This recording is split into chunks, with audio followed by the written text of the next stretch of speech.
Welcome back to the Whiskey and Wisdom podcast, everybody. We have a new setup today.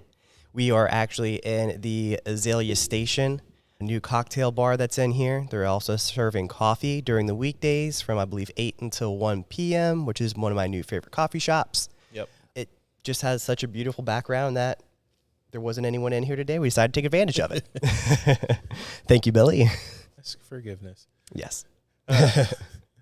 But this episode is just me and Tyler. We're going to do a little quick one, talk about some of the stuff we've gone over on the podcast over the past 2 years, struggles, and also the ADHD brains that we have. We have coming up and yeah, some other fun stuff. And to get that rolling, let's talk about what we're sipping on now, because you're going to see a lot more of this brand in the future. So we picked up a bottle of the Crown Royal Salted Caramel. It's one of their like holiday themed versions. I guess it only comes out around Christmas. Yeah. The bottle's kind of like classic Crown, but it does have the little sleeve that comes with it is orange, which is like my third favorite color. So I'll take it. Behind which two? Well, green's number 2 right now, and technically Midnight Blue's number 1. Gotcha. So what you got over there for the notes? Does it say anything for you? I don't have anything about notes on here other than I can probably assume that salted caramel is probably going to be one of the main flavors coming out of this one. What I was reading, actually, is to make the caramel apple, the ingredients are 3/4 ounce of the salted caramel flavored whiskey, 1 ounce of the Crown Royal Regal apple flavored whiskey, 1/2 ounce of lemon juice, 4 ounces of ginger ale, and fresh apple slices to flavor. Interesting. Yeah. Well, we'll check Sounds it out. pretty good. Cheers. Cheers.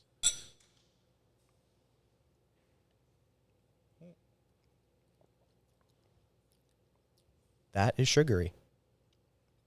Oh, that's called a hangover. Yeah.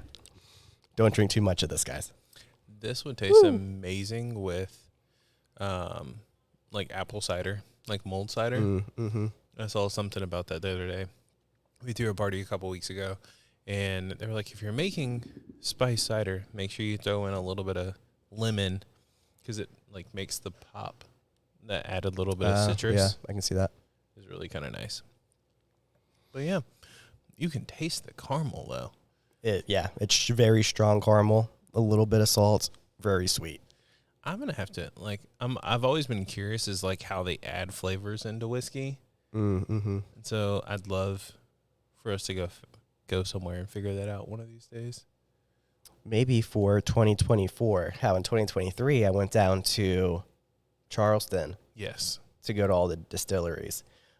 Go to Crown Royal and a few of the other ones that are close by, and we can ask those questions. Crown is not local.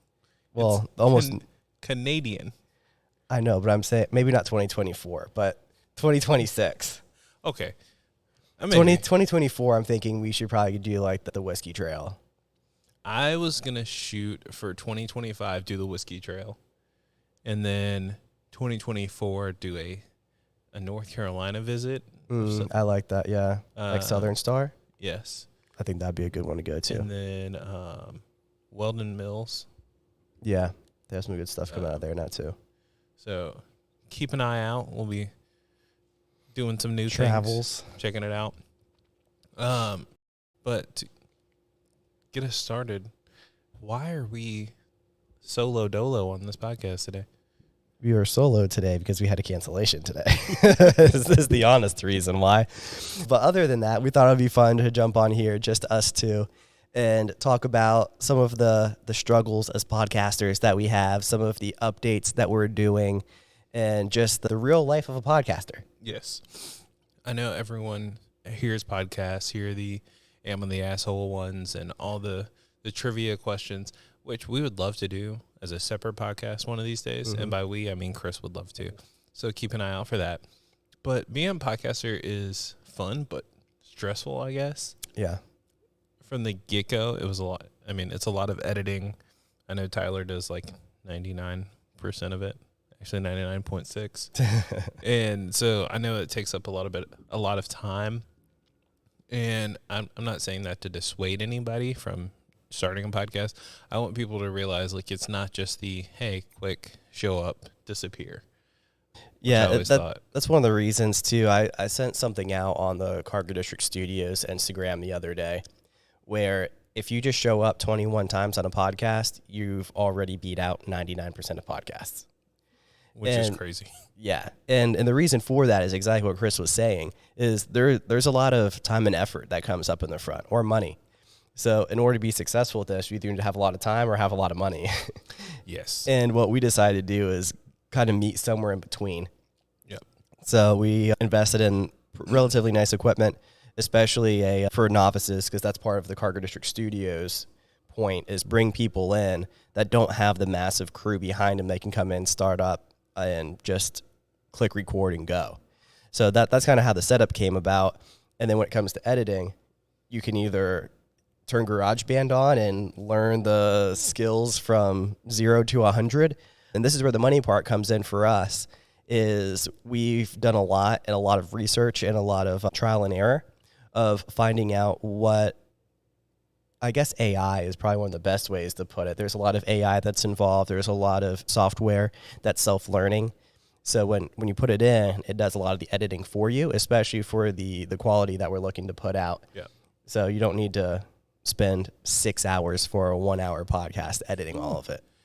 Well, and I think that's the thing is you just need to start spending money or spending some time like we do at the Cargo District Studios, just showing up to record. And we started out from the get-go like, hey, we want to do this length of podcast, and that didn't work. And so we had to make changes, and then we changed to a different time frame. We were like, nope, we don't like that. So I don't think you ever need to be 100% when it comes to starting your podcast. You just need to have an idea, because you can always pivot. Like you said, if you show up 21 times, you're doing better than most people. And then at 21 times, think about it. If you do 3 episode arcs, you can do like 7 different pivots. Yeah. If the first 6 episodes, you're like, well, I tried this and I didn't love it, or I wasn't catching traction. What about that episode 7 that you put out? Totally different angles, different vibe. You could be getting something totally new. Yeah, I agree with that completely. Even what we've been doing, it's not necessarily been on purpose, but it's just the way that it's kind of fallen, is it's about after every 12 episodes, about once a quarter, we're doing something to change it up. So now we decided to invest in an actual video camera, start with the YouTube process. A little bit more difficult than I was expecting heading into it, but I'm glad we're doing it. We're getting a new listener base from it, which is pretty cool. You get a whole lot more data and analytics, which I love. And it's been interesting kind of putting it all together. The video aspect, adding that extra dynamic is a lot of fun. And quite honestly, I like something challenging in my off time too. And so just doing the editing process, like late at night with a whiskey right next to me and just going back and forth. Oh, Tyler's talking, Chris is talking. Tyler's talking, Chris is talking. Well, and the cool thing too is, we set it up and we have our own cameras and we're recording all this stuff. And Tyler's editing like the full long form episodes, and then we did partner and have Sway Creations set us up. Yeah, and they've been amazing helping us with like our short form content, which has definitely added another layer. Obviously, not everyone can afford it, not everyone needs it, but keeping out, like we always have promos going on, and that's the best time to get something. Like if anything is worth buying, you should definitely try and buy it on sale. So, yeah, especially these things that are more expensive on the long run, the ones that are actually good at it are typically able to offer a discount. So we can offer a discount as Cargo District Studios for the few things that we're doing. Sway Creations is able to offer a few discounts on the shorter form side for what they're doing. Give us a try, either Sway or ourselves or whatever the case may be. And if it works, awesome, you got in pretty cheap. And if it doesn't work, you tried it pretty cheap. Yes. Combined, using Cargo District Studios and doing like quick, like short form series with Sway Creations, you're out way less money than if you had waited and bought all of your own equipment. Because, I'd much rather be out like $100 to $200 than be out, $600 and not like anything. Right, yeah. And be like, hey, you know what? This podcast thing wasn't for me, and now you're out a few hundred. Or if you start a brand new studio, $10,000. Yes. Ooh, that was. Yeah, that's a big outlay. Yeah. I will say, I think a studio for us is actually really nice because it gave us the opportunity to expand a little bit more and not have to like set up in our offices at the house, because not everyone has an office space. Right. And it kind of gave us the ability to like leave our house and set up and do something a little bit different. And you'll notice if you've been with us for years, and if you'll see some of the older videos showing up on our YouTube channel, like the evolution of the podcast studio has been really fun. And it'll always be changing. We're never we're people who, Tyler is always pushing something new, coming up with a new idea, and we're always trying to add something to the studio. Like you said, we added a camera, which is a nice investment because I know a lot of people want visual. I didn't realize that was a thing for a long time. I'm like, it's a podcast, I'm going to listen to it. Right.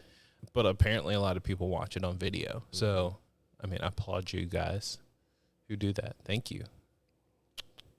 It helps a lot. Yeah, and just going to the video form too. Thanks, Joe Rogan, for starting that trend. It made it hard to run everyone else. But it also shows who's really dedicated to it, who's actually serious about what they're doing. They're not like, if you're investing in the equipment and for video and editing to show up, like, you're probably going to do it. The person that's just kind of throwing something together, they may last 1, 2, 3 episodes and then realize, you know what, this wasn't for me. Yeah. And I think that's something that us as Cargo District Studios, we do really well too, is anyone who starts with us typically stays around a while, just because before we even let you into the podcast, you're going to sit with us for an hour or two, develop the actual business plan for the podcast. And people get scared by the word business plan, right? And they're like, oh my gosh, this is just a hobby. Well, you don't need to make money with a business plan, but you need to have an idea and a trajectory where you're going. If you want it to be successful, if you do want it to be around a while, it definitely is huge to sit down with someone who's been there, done that, and helped other podcasts, to sit down and kind of create the roadway and the framework to make those right steps. Then you're not making all of the crazy mistakes that we did in the past. Oh, those are very interesting. So transition-wise, I'm going to ask you a question. All right. What is one mistake, quote unquote, that really was just a lesson that helped you grow in the podcast industry? Taking too much time to educate, air quotes, myself on everything.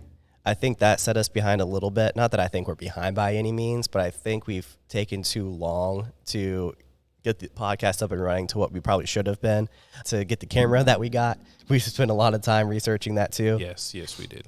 And so you need to do some research, but you don't want to do what I do a lot, which is paralysis analysis. So just getting paralyzed over everything that you could do. So you could go on YouTube, watch months worth of YouTube videos on how to start a podcast, and someone's going to tell you something different every single time. Oh, 100%. And you're just going to have to find the person, hey, you know what? This is a podcast I really like. They did something based on, what I want to do, and then just take it and go with it. Because really, there's no real wrong way to start a podcast other than not doing it. So find someone that you like, whether that's us or anyone else. Find something, model that, and go after it. Actually, I think the wrong way to start a podcast would be to scream into the microphone to start everyone. I feel like that'd be the worst way to start one. If I'm listening to music, I switch over to a podcast and I just hear like a pterodactyl screech. Yeah. I'd be so mad. Unless you're a pterodactyl finding a podcast. So what was one lesson that you've learned over the past almost 2 years? That's a great question.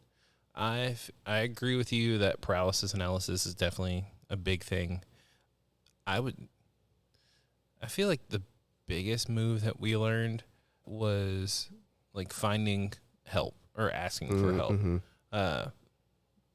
Because sometimes it's just a lot to do on top of like your main job. Yeah. Because we love the podcast, but it unfortunately doesn't pay us enough to quit our main jobs. Right. Now, if one day, if someone wants to support us, invest in the podcast, we do have ad spots. We would love that. But I think that's one of the things is just do it, Yeah. like you said. And the other thing, too, is at least the people that we've run into, everyone's been super helpful. Mm-hmm. Anytime we needed help with anything, just reaching out and saying, hey, you know what? Like, this is the issue that I'm having. Like, is there something that you can do to help us out? Is this something you experienced before? What can we trade with you to have that give and take? And the relationships that we've built off of that, I think, is something else that's been huge. I think even beyond the success what the podcast has numbers wise, just the relationships that have been built off of it. I think that's a really good thing, is like just building relationships. I mean, our podcast is mainly us chit-chatting and interviewing people, but even if you have a podcast that's just you and your best friend reading off Reddit or asking stupid questions and ranking stuff, which, yes, those are my favorite things to do, you still make connections with people. Mm-hmm. So just because you're not interviewing people doesn't mean you're not making connection. Like, someone's going to see your stuff and be like, oh, haha, I love that. And then you could randomly have, like, T-Pain like a video, and you're like, well, I wonder if he'll answer a question. And he does actually answer a bunch of random stuff on his Twitch. And that's another thing, too. Like, podcasting is still a relatively small industry right now, especially when you compare it to YouTube. And there's new YouTubers popping off every day. There's billions of hours that are being consumed just on YouTube alone, not even considering all of the audio podcasts. There's a niche out there for you. So if you're listening to this and you're thinking, I've wanted to start a podcast, but I don't know on what, like, what makes you passionate? Like, what do you, like, love to talk about just on an average day anyway? But if you put a few microphones in your face and start talking about it and throw it up on Spotify. Yeah, buddy. And yes, we do use Spotify and Apple Podcast, and pretty much anything you could think to listen to your podcast on, we're there. Yep. Which is kind of cool. Maybe one day, eventually, when we expand the studio, which is always a goal, we'll have the ability to do like live stream podcast. Getting there. Eventually. That was the first step of the actual video camera that we got. So we have the capability to do it. We just don't have the bandwidth ourselves to get that going. We want to build out the community a little bit stronger before starting the live stream. The community's there listening over time, but just knowing like, hey, and especially to ask someone to like, hey, on a Sunday afternoon, come listen to us for 8 hours is a big ask. So we'll have to figure out a new way for the scheduling for that too. But that is definitely something on the horizon that we're thinking about and wanting to do. Another reason why I wanted to do it in Azalea Station today is we have been talking to them to hopefully start another spinoff of the podcast to do with Azalea Station. We're thinking about having like a coffee corner and a bourbon corner and bringing in baristas and cocktail artists and other whiskey aficionados and using this amazing space in here because this space just lends itself to all types of creative artistry. And so if there's even anything that you do outside of what we do, if you need a space to use, hit up Azalea Station. It's beautiful in here. They have a full bar, coffee bar, and plenty of seating. So much seating. I know a lot of people have used it for like event space. Like the girls from What's Up Wilmington have used it a few times.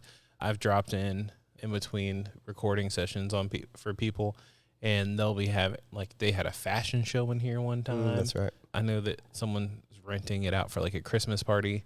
So like it's a nice open space. You can fit easy 100 people in here. Oh yeah. And there's a lot of like walking space and talking space. And you can kind of see the growth that this building has had with all the co-working areas in here. And it's kind of nice. I think it'll be a nice little corner or end cap to the cargo district eventually. Yeah. And the space in general is actually really neat, just the history of it. So it was the post office first, right? Yes. Yeah, so it was a post office at one point, and then it was the Boys and Girls Club. At some point also. At some point. And now it's a co-working space. And it's funny, one of the owners actually kept a scoreboard that was in here because this, believe it or not, used to be a gymnasium where we're sitting right now. And so they kept the scoreboard up there because Michael Jordan used to play in here. So he knows that my MJ put some points up on that scoreboard. So when you come in, make sure you look for the scoreboard that's in here. I love that. I just like just having a little bit of history, a little bit of Wilmington in almost everything we do, which is kind of fun. Yeah, which is another reason why it's called Azalea Station, is because this was the Azalea Station post office. Yep. Throwback. Yeah. So before I was here. It was way back when, like, it might have been before I was around too. Oh, wow. It's been a minute. Well, if MJ played here, then yes, it was before I was a kid. That's true. Because he left in like the 80s. Yeah. So, question, sir. Yeah. And we'll revisit this. We have like another big episode or something like that. But what has been your favorite whiskey this year? Oh, this year. See, I got him thinking. thinking. Think about it now. See, I don't know if you guys like it, but I love putting together like our episodes where we just kind of check off like the things we've done over the year, like a recap episode. I think my favorite series whiskeys that we did, and it's only because like I actually got to visit the distilleries, was when I went down to Charleston and brought all those whiskeys back. So to be able to actually sit down and try them with Chris and our guest and talk about them that way was very interesting. I was able to actually taste them. Because when you're there and you're doing it, you kind of taste it one way because you just went and it was going from meeting the owners and the distillers to taking the tour, coming back, having more chit chat, and then also tasting it with them talking to you. It's really interesting. I recommend it 100%, but you don't actually just sit down and really just take it in with the whiskey itself until you're sitting down and just only focusing on that. So that was something that was interesting because it kind of opened my eyes back up to what I had had. So how about you?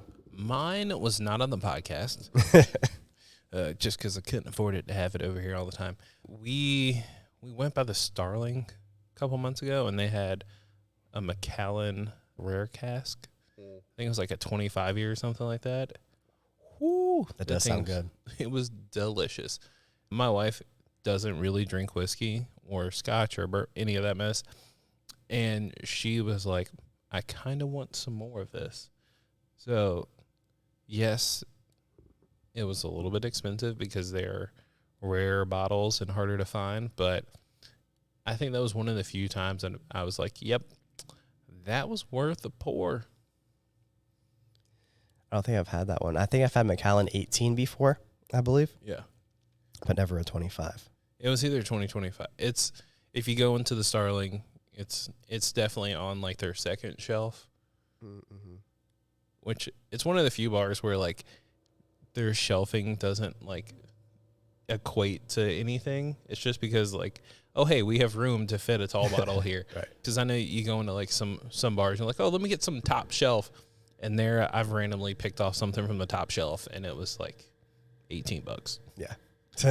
So I love it because I think in general going and trying new whiskeys outside of the podcast is fun because I don't know what to expect. Right. Yeah, something completely different. That's something that I enjoy doing over at Rounds, actually. So they started a new flight deal. So there's going to be 2 different flights that they're going to have. It's going to be the same flight for a whole month. So they're going to have a $20 flight and a $40 flight. What's the difference?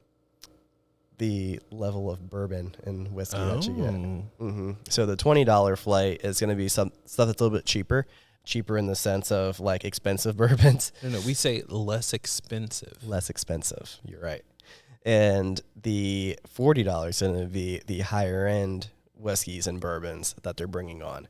So I had my first one for last month, a couple weeks ago. And that's when I tried the Old Raleigh, which we featured on our Instagram as our whiskey of the week a couple weeks ago. Yep. And that was really good too. And so being able to try a few, even on the $20 side, some pretty expensive bourbons, to give them a try against other ones too and kind of pick out the flavors. Because when you're at that level, you can start telling difference in flavors a little bit more as opposed to like a Jack Daniels or a Jameson. Also true. I do have a question for the listeners, the viewers. We would love like your input on things that you would like to see on the podcast. Do you like a little bit more description about the whiskeys we're doing? Like, would you like a little short form for us to post somewhere else?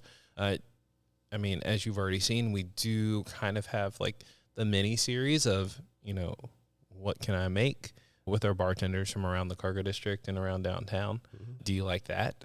We'd love it. Like, go ahead. If you like those on Instagram, it kind of showcases and lets us know, like, hey, we should do a few more of these. Yeah. Because it's outside of our normal episodes. And if we get enough traction and people kind of like it, we'll definitely do more. I mean, we have more planned, but Right. we always want to steer towards stuff that you guys like. Yeah, put a little extra effort on those type of things.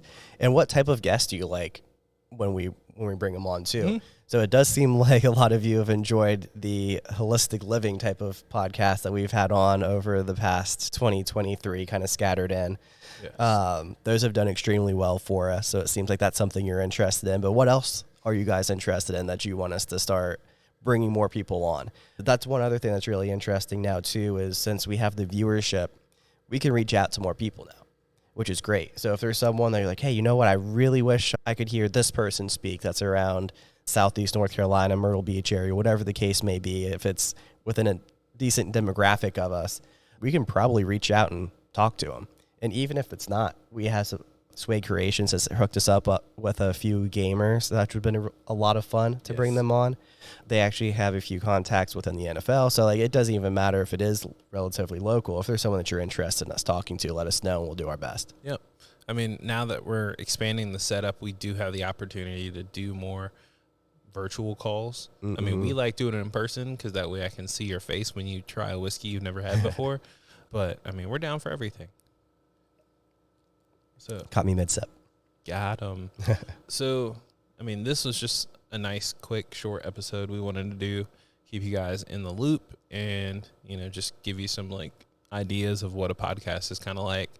I would suggest that you Venmo me or send Tyler some money to buy me a drink. My birthday is on Thanksgiving this year, so that's right. Shout outs. It's in a couple weeks. If you go to one of my favorite bars, you can buy me a gift card or tell them to put it on my tab. I would also enjoy that. Sounds good. I think that's some good shout outs there. Well, thank you guys so much for listening to us. Hopefully we've, 1, inspired you to create your own podcast, 2, learned what it's like behind the scenes of what we're doing here, and 3, to see what we believe is success in what we're doing and what we hope to accomplish over the next year or 2. Yep. Yeah, thank you guys. Follow us. I'm sure you're doing it already, but check out our social media. All of our episodes are on pretty much every podcast website forum you can find. We are on YouTube now. I do have a new Instagram, which is like Wisdom Watches and Whiskey. Yeah. Or I'm posting more watches that I get in at my real job, as well as I'll start talking a little bit more about whiskey and dropping in tidbits from the podcast too, which will be kind of fun. Yeah, get some more behind the scenes that way as well. Well, thank you so much. And if you are subscribed to Apple Podcast or Spotify right now, if you can also go on and subscribe to the YouTube, that would be huge to help us out a lot. I do appreciate you on the other podcast apps doing that. That's helped us out a lot in the past. So now with the new push towards YouTube, if you can go and hit that subscribe button, that'd be amazing too. Yep. As per usual, like, comment, share, subscribe. Goodbye. Cheers. Cheers.